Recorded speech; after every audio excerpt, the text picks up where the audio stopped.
Hello.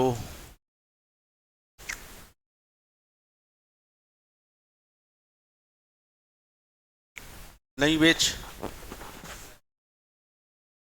सबका आज पहले ही दिन है।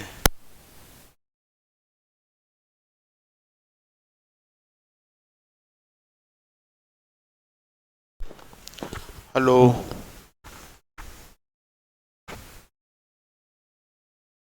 ठीक चल रहा है कि नहीं भाई? ठीक है चलो। तो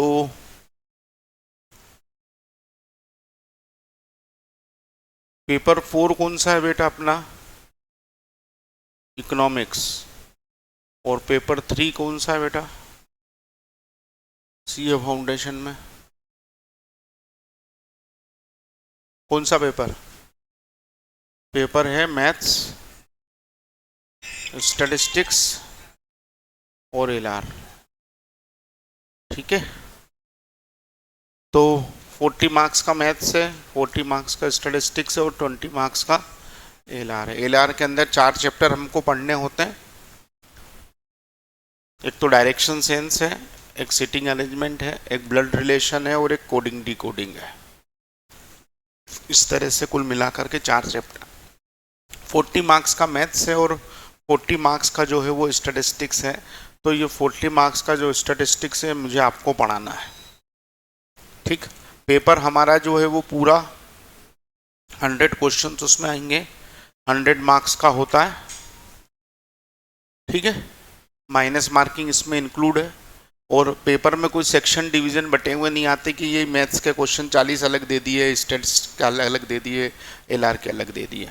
आपको मिला करके 100 क्वेश्चंस का पूरा एक पेपर आता है जिसमें मिक्स क्वेश्चन होते हैं मैथ्स, स्टैटिस्टिक्स के और एलआर के। तो इसमें 40 मार्क्स का जो पार्ट है वो आपका स्टैटिस्टिक्स आएगा। ठीक। ये अपने को पढ़ना है, हर क्वेश्चन का 1 नंबर रहता है और माइनस मार्किंग 0.25 की है। अगर आपका एक क्वेश्चन गलत हो जाता है तो आपको 0.25 सब नंबर और कटवाने पड़ेंगे। 4 क्वेश्चन गलत होते तो 1 नंबर कट जाता है। ठीक है। तो ये हमको पढ़ना है। इसका सब्जेक्ट का जो नाम है वो है स्टैटिस्टिक्स। इसमें हमको कुल मिलाकर के 8 चैप्टर पढ़ना है। कितने? 8 चैप्टर हैं। सब्जेक्ट ऐसा है जो थ्योरेटिकली भी पढ़ा जाता है और न्यूमरिकली मतलब प्रैक्टिकल भी पढ़ा जाता है। इस सब्जेक्ट में आपको क्वेश्चंस भी आएंगे, थ्योरी भी आएगी, फॉर्मूले भी आएंगे, सब आपको इसके अंदर करना है। ठीक है। स्टैटिस्टिक्स बेसिकली मेथड्स का सब्जेक्ट है। आपको मेथड लगानी है, फार्मूले लगाने हैं, कैलकुलेटर चला करके आंसर निकालना है। साथ में थ्योरी भी पूछी जाती है। ज़्यादातर तो हम एक अनुमान अगर हम देखें, लास्ट एग्जाम्स को देखें तो 30-40 में से लगभग 30 क्वेश्चन थ्योरी के आते हैं। मतलब आपको ज़्यादा कुछ उसमें मेहनत नहीं करनी है, पढ़ो और निशान लगाओ। कभी वो कोई प्रॉपर्टी पूछ लेते हैं, कभी वो कोई डेफिनेशन पूछ लेते हैं, कभी वो कोई फार्मूला पूछ लेते हैं, करेक्ट फार्मूला कौन सा है। तो इस तरह से जो है वो 30 क्वेश्चंस अराउंड हमको जो है वो, हाँ, तो जो है इस तरह के क्वेश्चंस इसमें पूछे जाते हैं। अब इसमें जो पहला चैप्टर है, चैप्टर 1, इसका नाम है statistical description of data. Statistical description of data, आंकड़ों का, डेटा का मतलब होता है आंकड़े, उसका हम स्टैटिस्टिकल एनालिसिस किस तरह से करते हैं, किस तरह से हम आंकड़ों को समझ के, पढ़ के, लिख के, देख के हम जो है उसका एनालिसिस करते हैं। ये इस पहले वाले चैप्टर में आता है। Basically statistics is a science of data. Data है तो स्टैटिस्टिक्स है, डेटा नहीं है तो स्टैटिस्टिक्स नहीं है। सीधा सा हिसाब है। आंकड़े होंगे तो आप कुछ कैलकुलेशन करोगे, आंकड़े नहीं होंगे तो क्या कैलकुलेशन करोगे। तो स्टैटिस्टिक्स को साइंस ऑफ डेटा भी बोला जाता है। ऐसा माना जाता है कि ये एक अलग प्रकार का साइंस है जिसको हम साइंस ऑफ डेटा बोलते हैं। बेसिकली स्टैटिस्टिक्स जो है वो ब्रांच है मैथमेटिक्स की। बहुत समय पहले तक इसको मैथमेटिक्स के साथ पढ़ा जाता था, बाद में इसको एक सेपरेट सब्जेक्ट कर दिया। जितने भी डेटा बेस्ड मेथड्स हैं वो सब निकाल करके उनने इधर रख दी और उसको एक अलग सब्जेक्ट उन्होंने बना दिया, नाम रख दिया स्टैटिस्टिक्स। स्टैटिस्टिक्स शब्द जो है वो आया कहाँ से? स्टेट शब्द से। अब स्टेट का मतलब होता है राज्य, ठीक है। तो पुराने जमाने में जो राजाओं का हिसाब किताब देखने वाला डिपार्टमेंट होता था उसको स्टैटिक बोला जाता था। क्या बोला जाता था? स्टैटिक। और वहीं से स्टैटिक बदलते बदलते क्या हो गया? स्टैटिस्टिक्स हो गया। तो पहला चैप्टर में हमको ये पढ़ना है कि डेटा क्या होते हैं, आंकड़े, फिर कितने प्रकार के होते हैं, how many types of data, primary data होते हैं और सेकेंडरी डेटा होते हैं। उसके बाद प्राइमरी डेटा को कैसे कलेक्ट किया जाता है, सेकेंडरी डेटा को कैसे कलेक्ट किया जाता है, उनकी मेथड्स हमको पढ़नी है कलेक्शन ऑफ डेटा के नाम से। फिर डेटा को कलेक्ट करने के बाद हम उनको क्लासिफाइड करते हैं, बांट देते, छांटते हैं। आंकड़ों को इकट्ठा करने के बाद छांटना पड़ेगा। क्लासिफिकेशन करने के बाद हम उसको टेबुलेट करते हैं, टेबल में लिखते हैं, टेबुलेशन करते हैं उसका। टेबुलेशन करने के बाद हम उनको प्रेजेंट करते हैं। तो प्रेजेंट करने के दो तरीके होते हैं, एक डायग्रामेटिकल होता है और एक ग्राफिकल होता है। डायग्रामेटिकल में हम डायग्राम बनाएंगे, ग्राफिकल में हम ग्राफ बनाएंगे। डायग्रामेटिकल में हम डायग्राम बना के प्रेजेंट करेंगे। सर्कल डायग्राम होता है, बार डायग्राम होता है, रेक्टेंगल डायग्राम होता है। बार डायग्राम भी आप लोगों ने सुना होगा, ये बार बनाए जाते हैं इस तरह से, ये बार डायग्राम कहलाता है। ये डायग्राम से सब, ठीक। तो डाटा को प्रेजेंट करने का तरीका एक तो डायग्राम है, दूसरा या फिर ग्राफ है। आपने हिस्टोग्राम का नाम सुना होगा, ये हिस्टोग्राम बन जाता है ऐसे।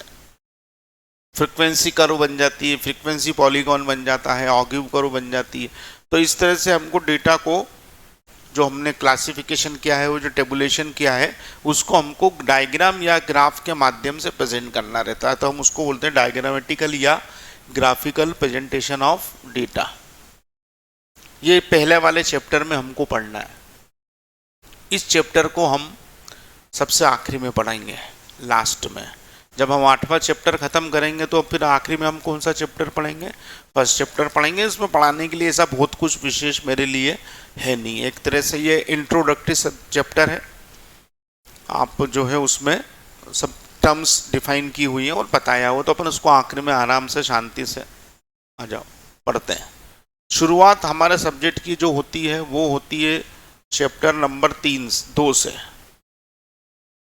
चैप्टर 2 यहाँ से हम पढ़ना शुरू करेंगे, जिसका नाम है मेजर्स ऑफ सेंट्रल टेंडेंसी।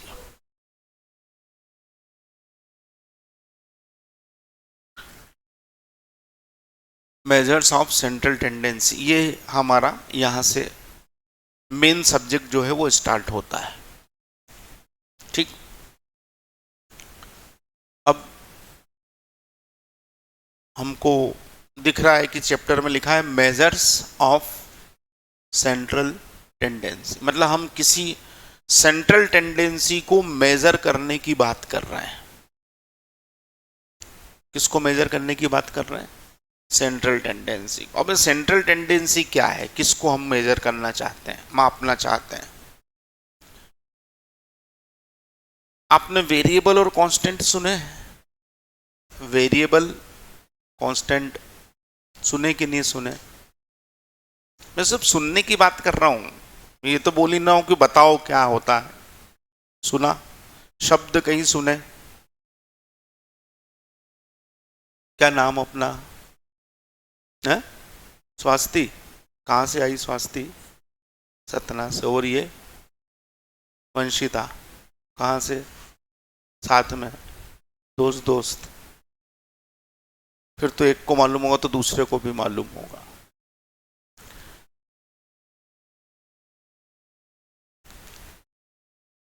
क्या बड़बड़ा रही है ये?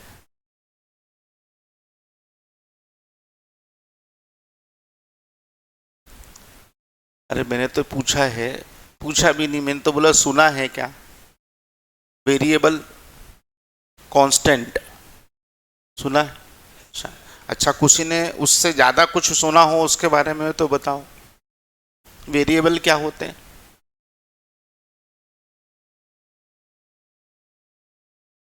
जो भी मालूम हो, मैं ये नहीं कह रहा हूँ आप एकदम करेक्ट बोलो, कुछ तो बताओ कि क्या है वेरिएबल, क्या होते हैं, what do mean by variable? हाँ, जो चेंज होते रहते हैं। हाँ, एक ये जवाब मेरे को हर बेच में सुनने को मिलता है, यही वाली लाइन, सेम टू सेम, बिना शब्द बदले, जो चेंज होता रहता है।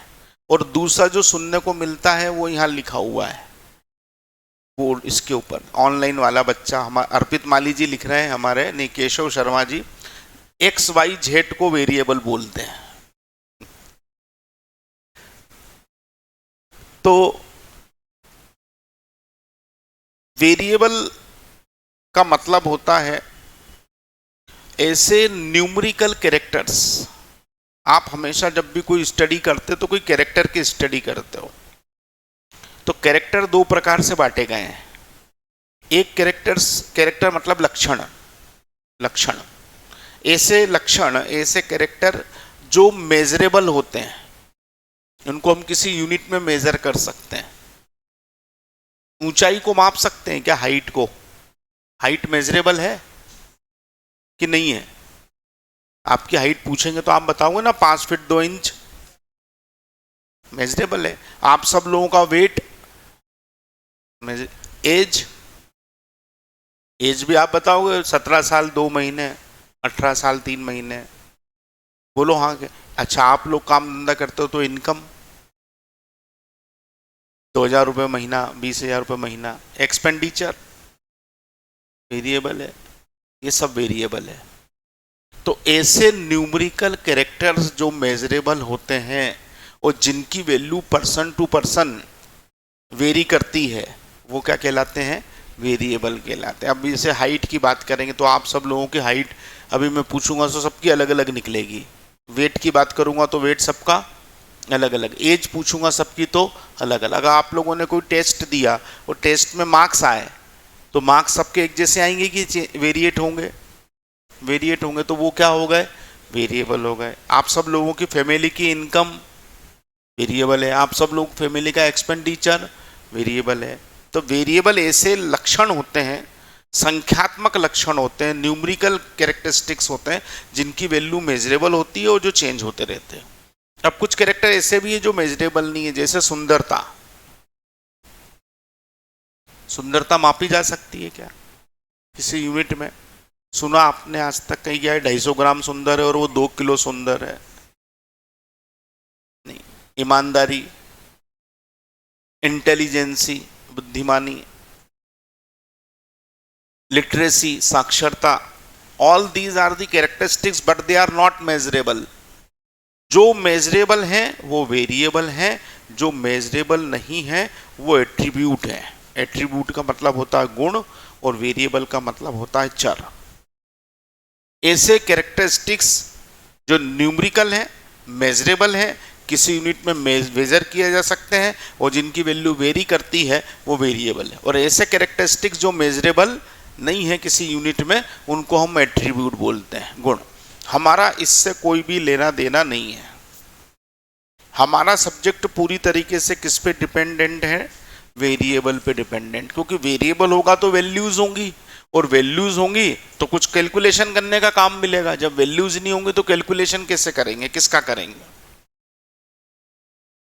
तो यहां पर एक वेरिएबल हम कंसीडर करते हैं और उस वेरिएबल को रिप्रेजेंट करने के लिए इंग्लिश अल्फाबेट के XYZ का नोटेशन का इस्तेमाल किया जाता है। आमतौर पर अगर एक वेरिएबल है तो उसको रिप्रेजेंट करने के लिए हम किसका इस्तेमाल करते हैं? एक्स का इस्तेमाल करते हैं। मान लीजिए ये एक्स जो है वो एक बंदे की 7 दिन की इनकम को रिप्रेजेंट कर रहा है। कितने दिन की इनकम को? 7। अब वो बंदा किसी दिन 20 रुपीज़ कमाता, कभी 50, कभी 70, कभी 60, कभी 50, कभी 90, और कभी अच्छा काम धंधा चलता है तो वो 100 रुपीज़ भी कमा लेता है। अब उस बंदे की इनकम 7 दिन में वेरिएट हो रही है, बोलो हाँ कि ना?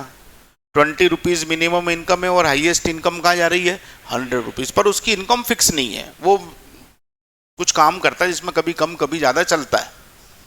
अब वो 7 दिन की काम करता है तो 7 दिन के बाद अगर कोई उससे पूछता है कि भैया यार आप पर डे कितना कमा लेते हो, तो अब उसके पास पर डे बताने के लिए कोई फिगर नहीं है। क्योंकि वो तो 20 रुपीज भी कमा रहा है और 100 रुपीज भी कमा रहा है, 100 रुपीज भी कमा रहा है। तो वो कैसे एक्सप्रेस करेगा अपनी इनकम को?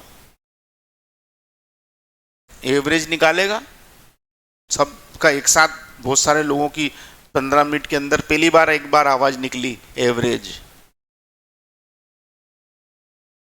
तो एवरेज निकाल लेगा वो। तो एवरेज बताने से काम, वो बोल देगा यार लगभग मैं 60 रुपये रोज कमा लेता हूँ यार मेरा। अपन ऑटो वाले से पूछते हैं कि भैया रोज कितना, बोलता 500 रुपये रोज कमा लेता हूँ, घर चले जाता हूँ 500 रुपये। सब्जी वाला भैया 1000 रुपये का रोज का काम हो जाता है। तो वो भी समझ रहे हैं कि हम 500 रुपये रोज नहीं कमाते, लेकिन एवरेज उनको भी समझ में आ रहा है कि 500 बता देने से सामने वाले को जवाब मिल जाएगा। इतना ऑटो वाला और सब्जी वाला और किराने वाला भी समझ रहा है, कोई भी चाय की दुकान चलाने वाला भी समझ रहा है। तो वो जो एवरेज है, उसी एवरेज का टेक्निकल नाम सेंट्रल टेंडेंसी है। क्या है? Central tendency. हम इस बंदे के इन 5-7 डेटा की सेंट्रल टेंडेंसी निकालना चाहते हैं। क्या निकालना चाहते हैं? सेंट्रल टेंडेंसी निकालना चाहते हैं। सेंट्रल टेंडेंसी मतलब एक ऐसी वैल्यू निकालना चाहते हैं सेंटर की, जिसको बताने से बाकी की वैल्यू बताने की जरूरत ना पड़े। तो हम बोलेंगे कि हम इन डेटा की सेंट्रल टेंडेंसी निकाल। अब ये जो डेटा लिखे हुए हैं, ये किसको एक्सप्रेस कर रहे हैं बेटा? ये इनकम को रिप्रेजेंट कर रहे हैं। तो हम बोलेंगे ये उस बंदे की इनकम का डिस्ट्रीब्यूशन है। क्या है? ये कहलाएगा इनकम डिस्ट्रीब्यूशन ऑफ, मतलब कोई बंदा है राम, तो ये राम की इनकम डिस्ट्रीब्यूशन को रिप्रेजेंट कर रहा है। ये इनकम डिस्ट्रीब्यूशन कहलाएगा। और हम उसकी इनकम डिस्ट्रीब्यूशन की सेंट्रल टेंडेंसी निकालना चाहते हैं, एवरेज निकालना चाहते हैं। अगर मैं ये बोलूं कि ये उस बंदे का एक्सपेंडिचर है, तो ये फिर एक्सपेंडिचर डिस्ट्रीब्यूशन कहलाएगा। अगर मैं बोलूं कि ये उस बंदे के पर डे के ट्रेवलिंग करने का किलोमीटर है, कि कभी 20 किलोमीटर चलता है, कभी 50 चलता है, तो ये उसका ट्रेवलिंग डिस्टेंस का डिस्ट्रीब्यूशन कहलाएगा। अगर ये बोलूँ कि उस बंदे ने कोई एग्जाम दी, उसके 7 एग्जाम के मार्क्स हैं, तो ये मार्क्स डिस्ट्रीब्यूशन कहलाएगा। मतलब जब भी आपके पास कोई एक वेरिएबल होगा, तो उस वेरिएबल के साथ साथ उसका एक डिस्ट्रीब्यूशन भी होगा। डिस्ट्रीब्यूशन मतलब ग्रुप ऑफ डेटा। डिस्ट्रीब्यूशन का मतलब क्या हुआ? ग्रुप ऑफ डेटा, आंकड़ों का समूह। और उसको हमने नाम दे दिया है, किताबी नाम दे दिया उसका, टेक्निकल नाम डिस्ट्रीब्यूशन। तो हमारे पास एक इनकम डिस्ट्रीब्यूशन, अभी इनकम दे रखे तो इनकम लिखा हुआ है। मान लीजिए ये एक्सपेंडिचर डिस्ट्रीब्यूशन होता, तो हम बोलते कि ये एक्सपेंडिचर डिस्ट्रीब्यूशन। अगर ये किसी दुकानदार की सेल लिखी हुई है, सेल्स, बिक्री, तो ये सेल्स डिस्ट्रीब्यूशन कहलाता। अगर ये किसी दुकानदार का प्रॉफिट लिखा होता, तो ये प्रॉफिट डिस्ट्रीब्यूशन। कोई भी वेरिएबल अगर होता है तो उसके साथ उसका एक डिस्ट्रीब्यूशन भी होता है, और हम उस डिस्ट्रीब्यूशन की सेंट्रल टेंडेंसी को कैलकुलेट करना चाहते हैं। क्यों कैलकुलेट करना चाहते हैं? क्योंकि हम उस पूरे डिस्ट्रीब्यूशन को हर जगह बताने की सिचुएशन में नहीं है। भाई अगर एक ही लाइन में वो बंदा कह दे, उससे कोई ने पूछा कि भैया आप कितना कमाते हो, तो वो बताने बैठ जाएगा कि कभी 20 रुपये, कभी 50 रुपये, सोमवार को 20 कमाए, मंगलवार को 50, बुधवार को 70, तो कौन सुनेगा? लेकिन वो अगर ये बोल दे कि यार मेरी average income 60 rupees per day है, तो बात खत्म हो गई। कभी 60 रुपीज़, कभी 60 रुपीज़ से थोड़ी ज़्यादा, कभी 60 रुपीज़ से थोड़ी कम, उसकी एवरेज इनकम 60 रुपीज़ है, हम संतुष्ट हो जाते हैं। तो उस सेंट्रल टेंडेंसी को इसलिए कैलकुलेट करना चाहते हैं कि कोई एक ऐसा फिगर मिल जाए जिसको बताने से पूरा डिस्ट्रीब्यूशन बनाने की ज़रूरत ना पड़े। सेंट्रल टेंडेंसी बता दी, काम हो गया। पूरी सीरीज खत्म होती है, आईपीएल खत्म हुआ, सबने 10-10, 12-12 मैच खेले, किसी खिलाड़ी ने ज़्यादा रन बनाए, किसी में कम बनाए, आखिरी में एवरेज आ गया कि भाई 12 मैचों में इनने 40 के एवरेज से रन बनाए, तो किसी मैच में 40 से कम, किसी मैच में 40 से ज़्यादा, एवरेज आ गया, सेंट्रल टेंडेंसी आ गई। तो हम किसी भी डिस्ट्रीब्यूशन की सेंट्रल टेंडेंसी को इसलिए कैलकुलेट करते हैं ताकि हम उस पूरे डिस्ट्रीब्यूशन को रिप्रेजेंट कर सकें। बात समझ में आ रही है कि नहीं आ रही है मेरी? बताना पड़ेगा हाँ या ना में। पीछे 2-4 दिन लगेंगे, आपको चीजें सब समझ में आ जाएंगे, आप उसकी चिंता मत करो। तो 2-3 चीजें हमें यहाँ क्लियर हुई। एक तो डिस्ट्रीब्यूशन होता है, एक उसकी सेंट्रल टेंडेंसी होती है। अब उस सेंट्रल टेंडेंसी को हम कैसे कैलकुलेट करें, कैसे निकालें? तो उस सेंट्रल टेंडेंसी को निकालने के कुल मिलाकर के 5 तरीके बनाए गए हैं। तरीके तो कई बनाए गए थे, लेकिन किताब में कितने आ पाए? 5। इसलिए बोला गया है मेजर्स ऑफ सेंट्रल टेंडेंसी। ये नहीं बोला गया है कि मेजर ऑफ सेंट्रल टेंडेंसी, क्या बोला गया है? मेजर्स। बहुत सारे मेजरमेंट हैं। तो पहले मेजरमेंट का नाम है अरिथमेटिक मीन, दूसरे मेजरमेंट का नाम है मीडियन, तीसरे मेजरमेंट का नाम है मोड। सुना होगा आपने, ये 3 नाम तो सुन रखे होंगे गारंटी के साथ। चौथा मेजरमेंट का नाम है ज्योमेट्रिक मीन और 5वें का नाम है हार्मोनिक मीन। तो इस प्रकार से सेंट्रल टेंडेंसी को कैलकुलेट करने के आपके पास कितने तरीके हो गए? 5। और ये पांचों ही तरीके मेजर्स ऑफ सेंट्रल टेंडेंसी कहलाते हैं, या फिर हम इन पांचों को एवरेज भी बोल सकते हैं। पांचों ही एवरेज है, पांचों ही एक काम कर रहे हैं। क्या काम कर रहे हैं? डिस्ट्रीब्यूशन की सेंट्रल टेंडेंसी को कैलकुलेट करने का काम कर रहे हैं। पांचों के जिम्मे एक ही काम आया, how to calculate the central tendency of the distribution. इस तरह से जो है 5 मेजरमेंट बन गए। तो हमको इस चैप्टर में इन 5 मेजरमेंट के बारे में पढ़ना है। यही हमारा चैप्टर है जिसका नाम है मेजर्स ऑफ सेंट्रल टेंडेंसी। अब how to calculate, there are 5 methods, there are 5 measurements जिनके नाम रख दिए गए arithmetic mean, median, mode, geometric mean and harmonic mean. समझ में आ रहा है कि नहीं आ रहा है? तो पहला चैप्टर नंबर 2 में हम जो शुरू करेंगे, तो वो हम शुरू करेंगे मेजर्स ऑफ सेंट्रल टेंडेंसी से। तो चैप्टर नंबर 2 लिख लें, चैप्टर 2, नाम लिख लें चैप्टर का measures of central tendency. Central tendency को मेजर करना, और उसमें हम लिख लेते हैं central tendency means, central tendency means a central value of the distribution, a central value of the distribution। distribution का मतलब समझ में आया कि नहीं आया? group of values, a central value of the distribution about which the remaining values are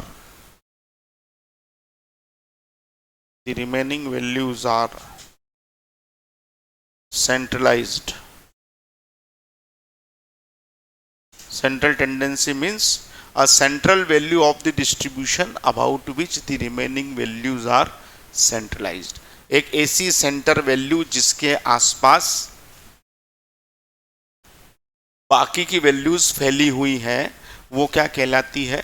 central tendency कहलाती है। Central tendency means a central value of the distribution about which the remaining values are centralized. ऐसी values जिनके आसपास बाकी की values क्या होती हैं?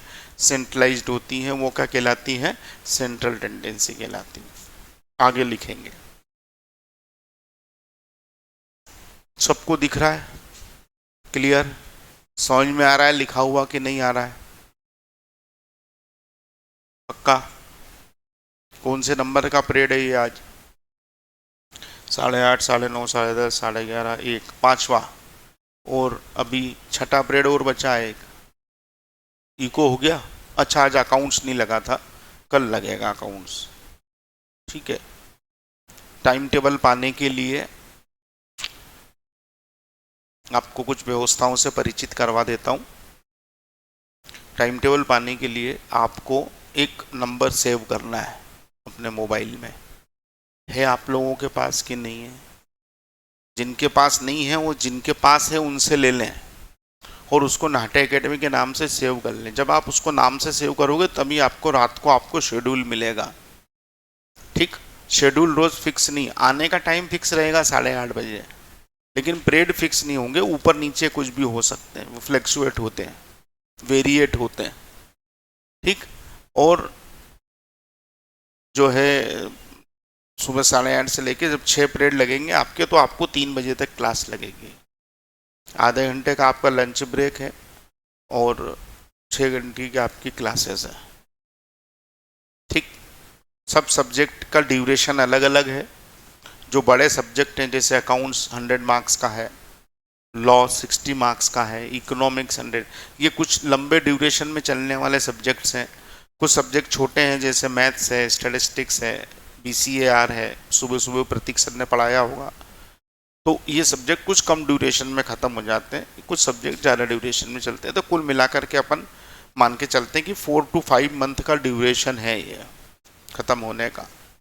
2 पेपर आपके सब्जेक्टिव हैं, उसमें आपको लिखने की प्रैक्टिस करनी पड़ेगी, और 2 पेपर आपके ऑब्जेक्टिव हैं, उसमें आपको टाइम मैनेजमेंट की प्रैक्टिस करनी पड़ेगी कि 120 मिनट में 100 क्वेश्चन को कैसे हासिल करना है, कैसे सॉल्व करना है। 120 मिनट टाइमिंग और क्वेश्चन कितने 100। एग्जाम में आपको हर पेपर में 1 दिन की छुट्टी मिलती है। जैसे अभी जो एग्जाम हो रही है वो 24, 26, 28 और 30, 24 जून, 26 जून, 28 जून और 30 जून को पेपर है, लाइन से चारों। तो ऐसे 1-1 दिन के गैप से पेपर होते हैं। ठीक। कॉपी आपको हर सब्जेक्ट की अलग बनानी है। नोट्स आपको सारे सब्जेक्ट के मिलेंगे BCAR को छोड़ करके, तो उसमें कुछ ऐसा है नहीं, इंग्लिश पढ़ना है आपको तो नोट्स जैसा कुछ है नहीं, लेकिन बाकी के जो 5 सब्जेक्ट हैं उसके नोट्स आपको मिलेंगे। ICI में आप रजिस्ट्रेशन करा लेंगे तो वहाँ से आपके मॉड्यूल्स आ जाएंगे। ठीक। 3 चीज़ें आपके पास पढ़ने के लिए रहेंगी, ICI के मॉड्यूल, हमारे नोट्स, और उसके अलावा हर फैकल्टी स्कैनर सॉल्व करवाती है। स्कैनर का मतलब पिछली एग्जाम्स में आए हुए क्वेश्चन, जैसे मैं आपको 2006 से लेके 2022 तक जितनी भी एग्जाम्स हुई हैं, भले ही नाम अलग अलग हुए, अभी CA फाउंडेशन है, बीच में CPT हो गया था, उसके पहले प्रोफेशनल एग्जाम 1 हो गया था, उसके पहले CA फाउंडेशन था, तो तब से लेके अभी तक में जो भी ऑब्जेक्टिव पैटर्न की एग्जाम चालू हुई 2006 से, उसके पहले ये सब्जेक्ट भी डिस्क्रिप्टिव होता था। तो 2006 से लेके अभी तक जितनी भी परीक्षाएं हुई हैं उसके क्वेश्चंस हम क्लास में सॉल्व करेंगे। 3 मेरे सब्जेक्ट की अगर मैं बात करूं तो 3 चीज़ें अगर आप कर लेते हो तो वो मोर देन सफिशिएंट है। नंबर 1 मेरे नोट्स, नंबर 2 स्कैनर, और नंबर 3 मॉड्यूल। मॉड्यूल मतलब ICI के किताबें। इसके अलावा आपको इसमें और कुछ पढ़ने की ज़रूरत नहीं पड़ेगी। ठीक है। समझ में नहीं आएगा तो पूछना पड़ेगा, पूछने की रखी है। तुम सोचो कि हम ही समझूं कि तुमको समझ में आ रहा है कि नहीं आ रहा है, तो वो कैसे होएगा। हालांकि चेहरा देख के समझ में आ जाता है कि आदमी को समझ में आ रहा है कि नहीं आ रहा है। वो बोर हो गया है, उसको भूख लग रही है, उसको नींद आ रही है, वो सब चीज़ें जो है वो आदमी के भगवान ने चेहरा बनाई इसलिए कि अंदर की भावनाएं तो बाहर आ ही जाती हैं निकल करके। मैंने आपका चेहरा देख के ये टॉपिक छेड़ा है, ये बताने के लिए छेड़ा है कि अपने को 8:30 बजे आना है और 3 बजे घर जाना है, तो 4 बजे तक पहुंचेंगे, और उसके बाद फिर घर जाकर के भी 2 से 3 घंटे पढ़ना है।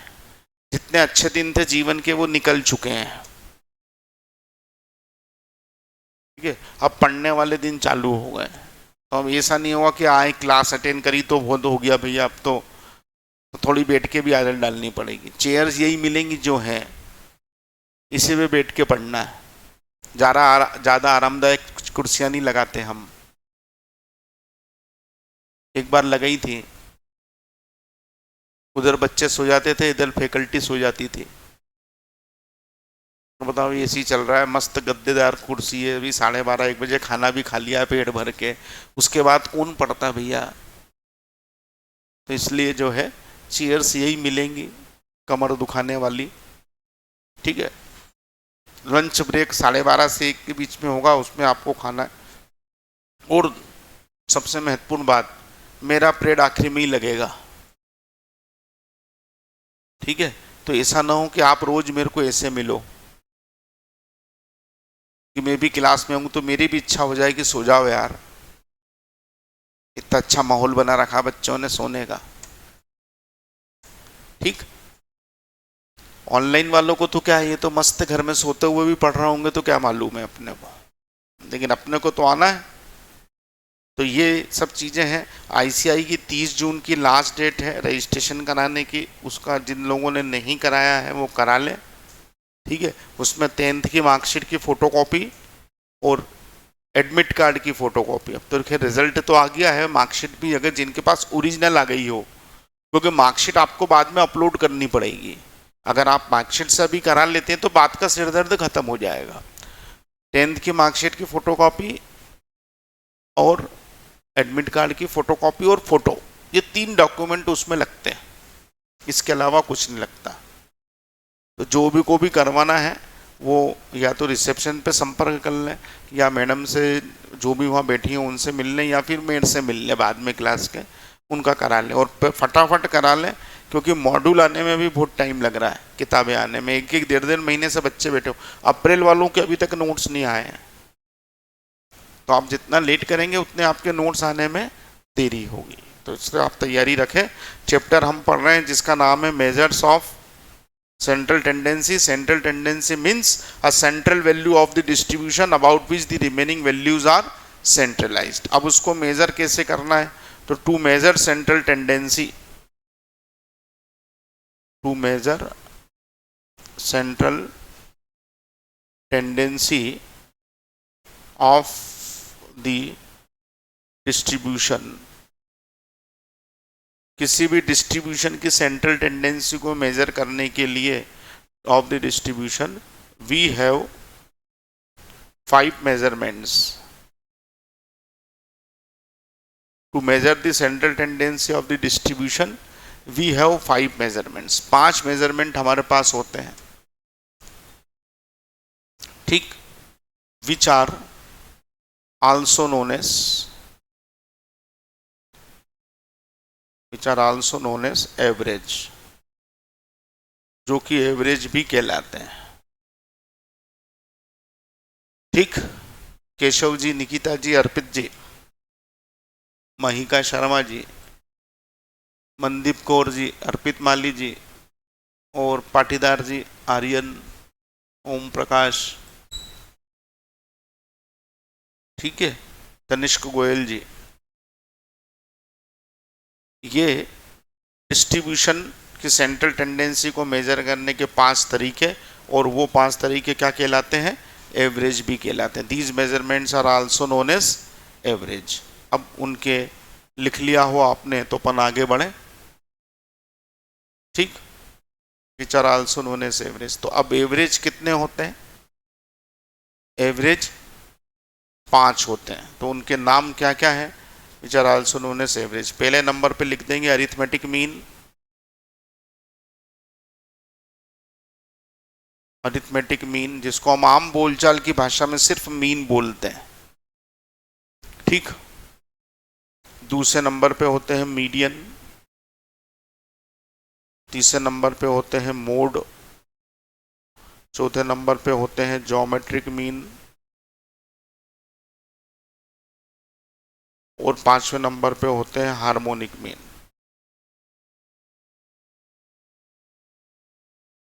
Mean, median, mode, geometric mean और हार्मोनिक मीन, इस तरीके से 5 एवरेज।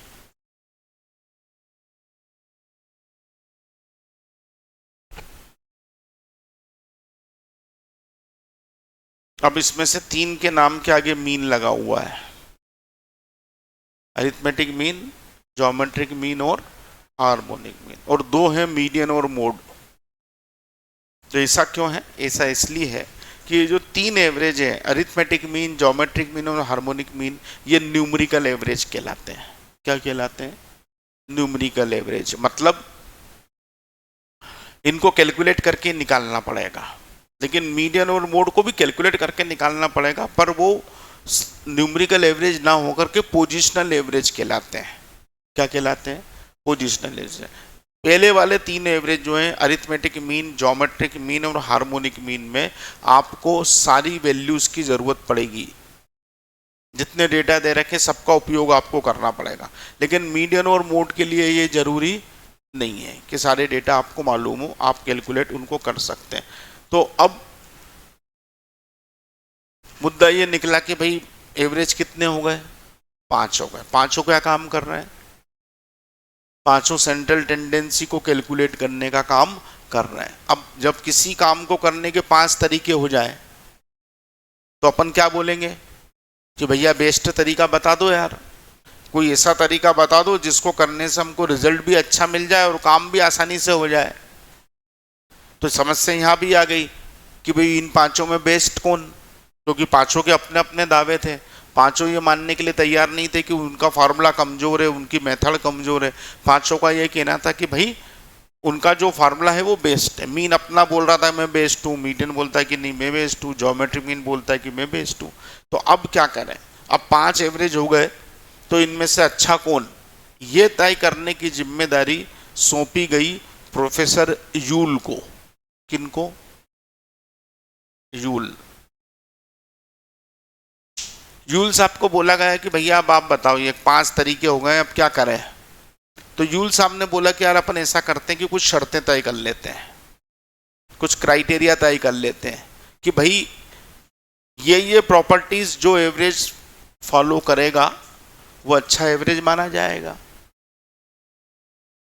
बोलो हाँ कि ना। घर लेने निकले तो क्राइटेरिया तय करेंगे, पहले तो बजट में आ रहा है कि नहीं, दूसरी लोकेशन क्या है, बाजार से कितना दूर है कितना पास है, कंस्ट्रक्शन कैसा है उसका, अच्छा है कि नहीं है। बोलो हाँ कि ना। दिशा डायरेक्शन क्या है, सब क्राइटेरिया लेके निकलेंगे और जो जगह फुलफिल करेगी हम उसी मकान को फाइनल करेंगे। कनेक्टिविटी अच्छी है कि नहीं है, बाजार से दूर तो नहीं है, कंस्ट्रक्शन अच्छा है, बजट में आ रहा है कि नहीं आ रहा, डायरेक्शन है कि नहीं है। तो इस तरीके से क्राइटेरिया तय किया गया अच्छे एवरेज के लिए, किसके द्वारा, यूल साहब के द्वारा। तो वो टॉपिक कहलाया प्रॉपर्टीज ऑफ गुड एवरेज। क्या कहलाया, तो अगला टॉपिक अपन लिखेंगे properties of good average. Properties of good average according to Professor Yule, according to Professor Yule, a good average should follow the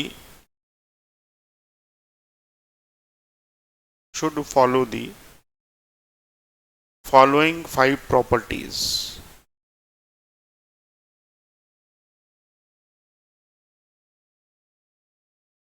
एक अच्छे एवरेज को 5 प्रॉपर्टीज का फॉलो करना जरूरी है। Good average should follow the following 5 properties. Number 1, it should be clearly define. पहली शर्त तो यूल साहब ने ये रख दी कि उसकी डेफिनेशन एकदम क्लियर होना चाहिए। The average should be clearly define, पहली condition, average should be clearly define, it should be clearly define. दूसरी बात, it should be easy to calculate. पहली बात तो उन्होंने बोली कि वो उसकी डेफिनेशन एकदम क्लियर कट होना चाहिए, उसमें कोई भी कंफ्यूजन नहीं होना चाहिए, पहली बात। दूसरी बात उन्होंने बोली कि it should be easy to calculate, calculation उसका सिंपल हो, आसानी से हर कोई उसको सॉल्व कर सके। तीसरी बात, it should be based on all the values, it should be based on all the values. पहली बात बोली गई कि क्लियरली डिफाइन होना चाहिए। दूसरी बात बोली गई कि उसकी डेफिनेशन मतलब क्लियरली डिफाइन होना चाहिए। दूसरी बात बोली गई कि इजी टू कैलकुलेट होना चाहिए। तीसरी बात बोली गई कि वो सभी ऑब्जर्वेशन पे या सभी वैल्यू पर बेस्ड होना चाहिए। ये 3 बहुत बेसिक बातें यूल साहब ने डिसाइड करी। ठीक, चलिए उसके बाद चौथे पे आ गए, it should B suitable for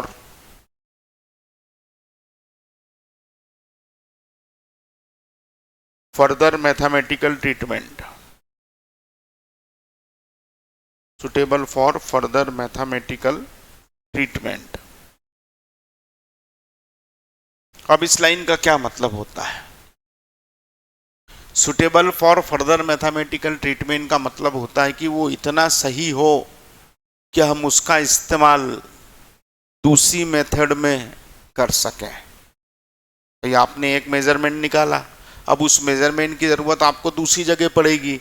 अगर वो मेजरमेंट गलत हुआ तो आगे की मेथड भी क्या होगी? गलत हो जाएगी।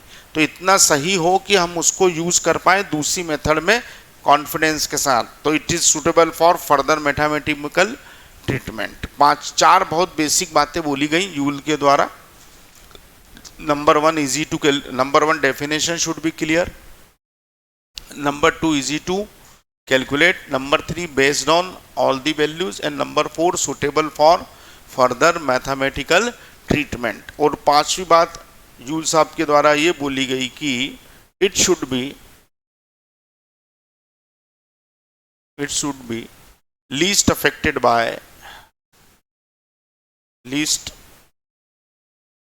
affected by fluctuations of sampling,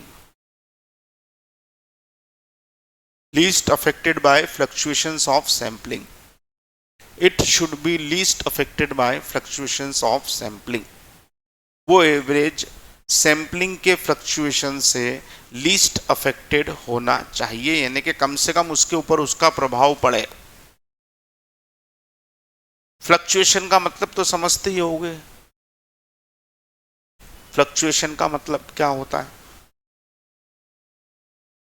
fluctuation means change होना, फ्लक्चुएट होना, वेरिएशन होना, उतार चढ़ाव होना। और सैम्पलिंग का मतलब होता है सैंपल्ड डेटा, सैम्पलिंग करके निकाले हुए, सैम्पलिंग मेथड से।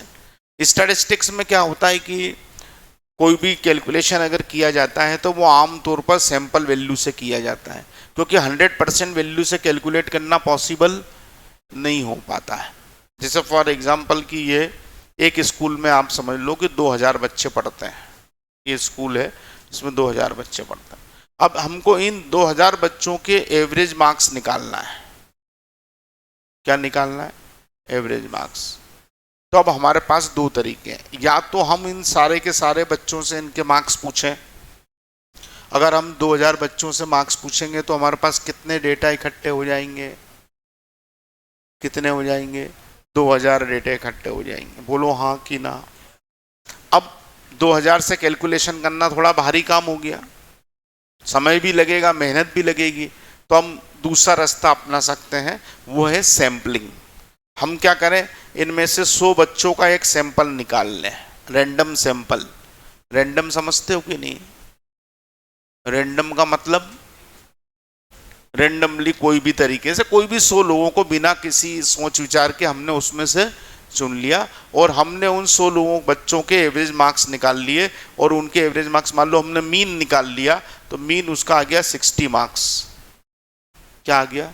60 मार्क्स। अब हमको लगा कि अरे 60 तो थोड़ा ज़्यादा लग रहा है, और हम 100 का ही सैंपल लिया है, थोड़ा डाउटफुल है, तो हम एक सैंपल 100 का और फिर से इसमें से निकाल लेते हैं, और अब की बार फिर से मीन निकालते हैं।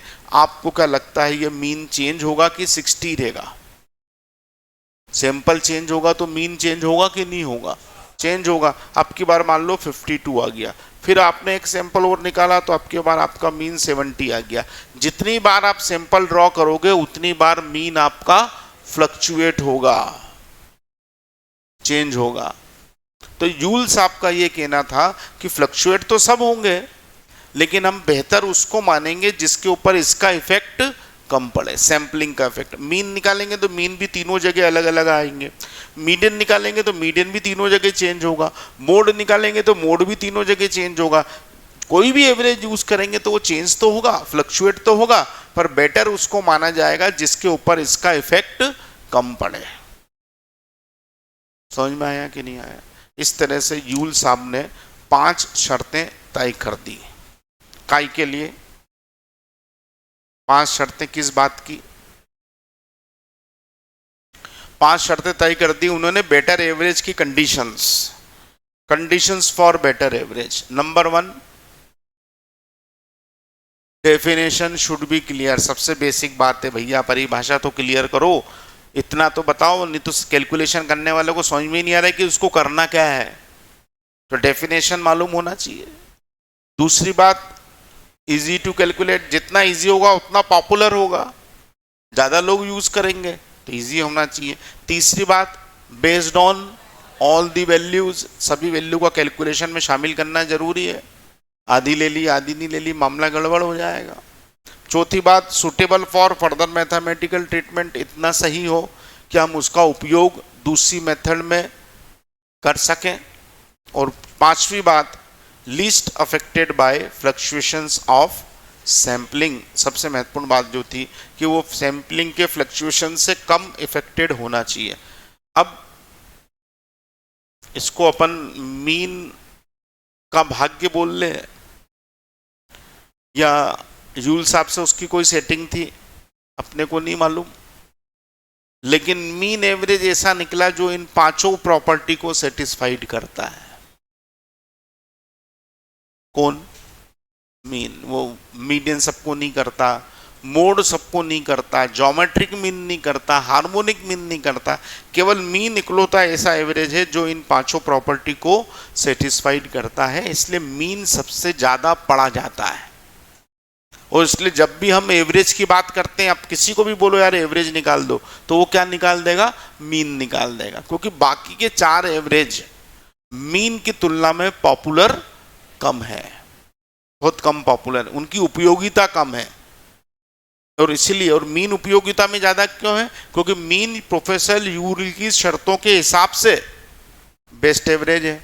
तो हर जगह जब नौबत आती है तो किसका इस्तेमाल किया जाता है? मीन का किया जाता है। बाकी के 4 भी हैं, लेकिन बाकी के 4 उन पांचों प्रॉपर्टी को सेटिस्फाइड नहीं करते, फिर भी मीन ने उनको रखा साथ में कि भैया ये भी चारों मेरे साथ रहेंगे, क्योंकि कोई कोई सिचुएशन ऐसी बनती है जहां मीन बेटर रिजल्ट नहीं दे पाता है।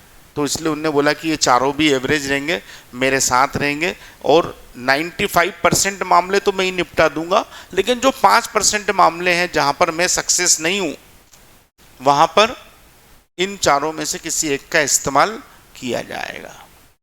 बात समझ में आई कि नहीं आई? कहानी समझ में आई क्या? तो 2 लाइन नीचे और लिख लो, all the above 5 properties, all the above 5 properties are satisfied by arithmetic mean। सभी 5 प्रॉपर्टीज को अरिथमेटिक मीन सेटिस्फाइड करता है, therefore it is known as best average।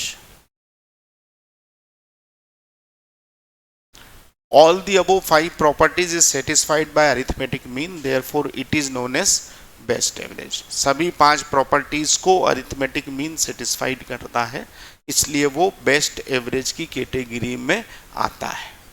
तो आज की सभा का नतीजा ये है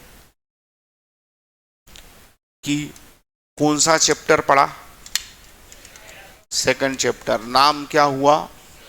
मेजर्स ऑफ सेंट्रल टेंडेंसी। अपने से कोई पूछे कि कितने मेजर्स ऑफ सेंट्रल टेंडेंसी होते हैं, तो अपना क्या जवाब होना चाहिए? 5 मेजर ऑफ सेंट्रल टेंडेंसी होते हैं, जिनके नाम क्या है? Mean, median, mode, geometric mean and harmonic mean. पांचों को अपन डिटेल में इस चैप्टर में जाकर के पढ़ेंगे, ठीक। उसके बाद बेस्ट एवरेज कौन है? तो अरिथमेटिक मीन है। क्यों है? क्योंकि वो प्रोफेसर यूल की सारी प्रॉपर्टीज को सेटिस्फाइड करने वाला इकलौता एवरेज है। It is the only average which satisfy all the properties given by professor you'll for a better average. एक अच्छे एवरेज के लिए यूल साहब ने जो भी प्रॉपर्टीज डिफाइन की, मीन उसको सेटिस्फाइड करता। अब ये सब बहुत पुराने जमाने की बात है, अब उस जमाने का कोई जिंदा नहीं है अभी। बहुत पुरानी 16वीं शताब्दी 17वीं शताब्दी की बात है। तो अब कुछ लोगों का ये मानना है कि मीन बनाने वाले भी यूल साहब ही थे।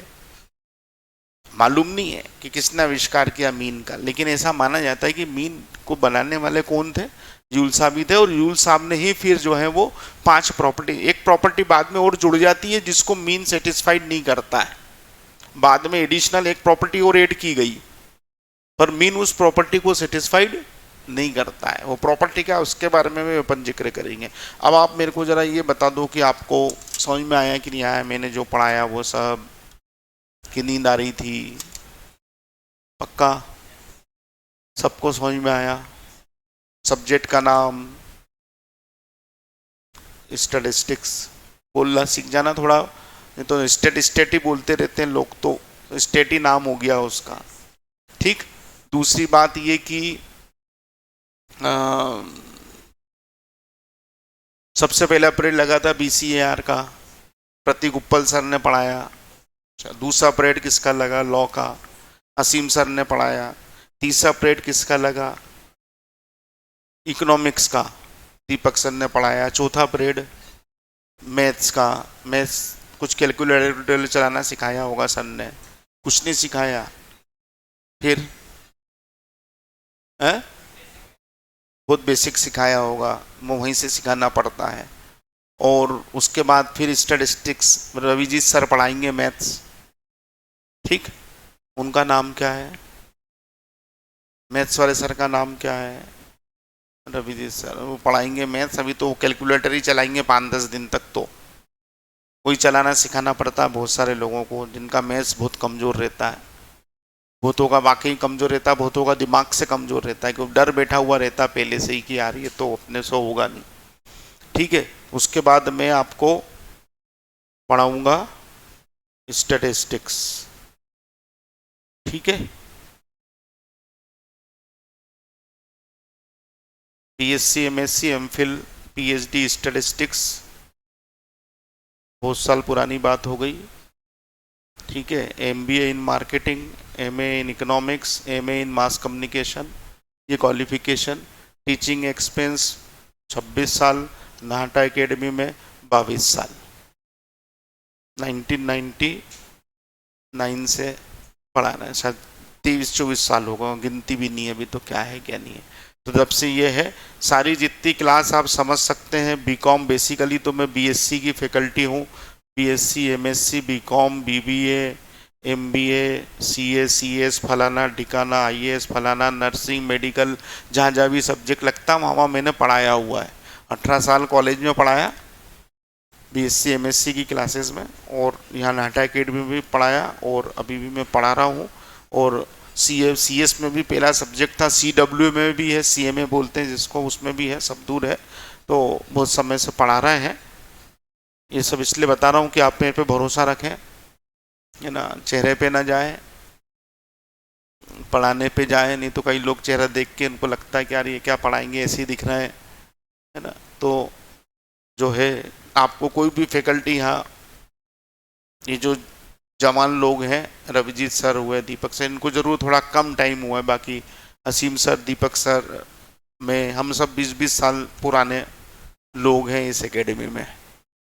ठीक है। सिर्फ स्टैटिस्टिक्स ही पढ़ा रहा हूँ, इतने साल हो गए, इसलिए आप पूरा भरोसा रख सकते हैं। और मेरा सब्जेक्ट का इम्पोर्टेंट रोल ये है कि इस सब्जेक्ट में अपने को 100 में से 40 मिनिमम लाने हैं,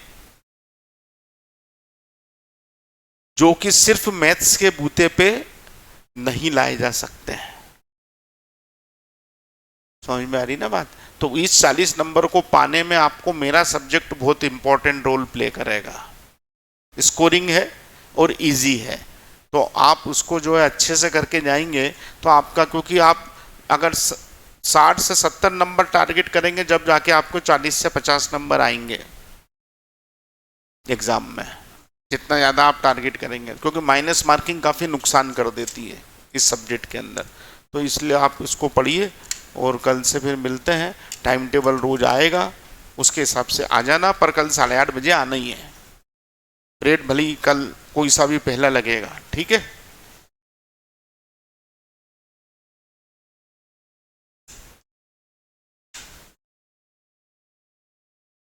कौन से हॉस्टल में हो तुम?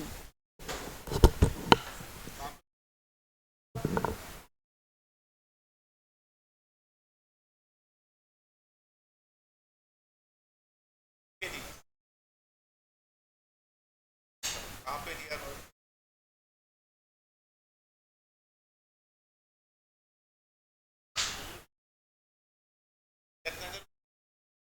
नाम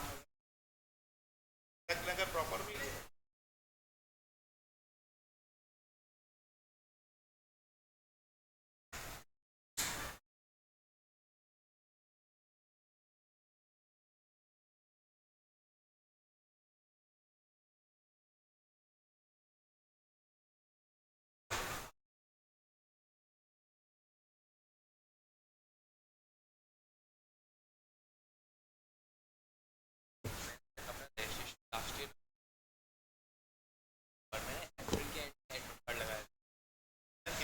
मार्कशीट लोड करने का मैसेज आएगा।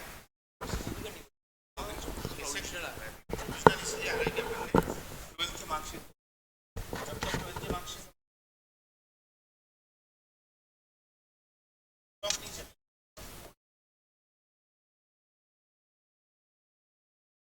अब लेने लग गए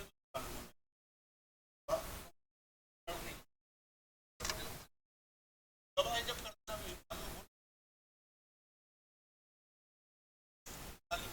मैसेज आएगा। रजिस्ट्रेशन ला के मार्कशीट अभी जो 30 जून को एडमिट कराएगा, 30 जून के मैंने मार्कशीट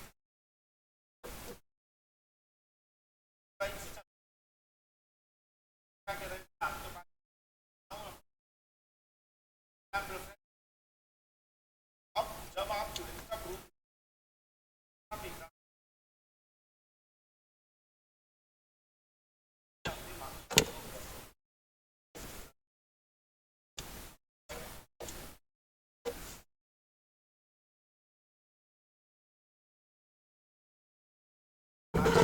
बोलता जाता हूँ तेरे को ज्यादा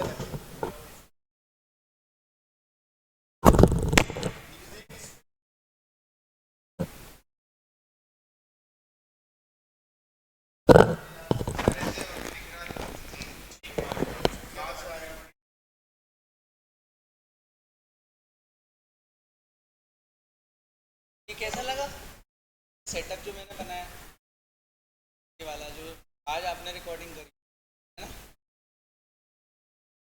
तो अब प्रॉपर दिख रहा है ना आप लोग। मैंने जब परसों एक ये मैं अपने सानिध्य में इसलिए रखूंगा क्योंकि एक तो फाउंडेशन नई आती है यहीं पे, पहला डे इम्प्रूव रहे। आज दिक्कत तो नहीं आई, आज पहला दिन था, कितनी सेकंड आई, आज दिक्कत तो नहीं आई ना लेक्चर में किसी भी को ये। हाँ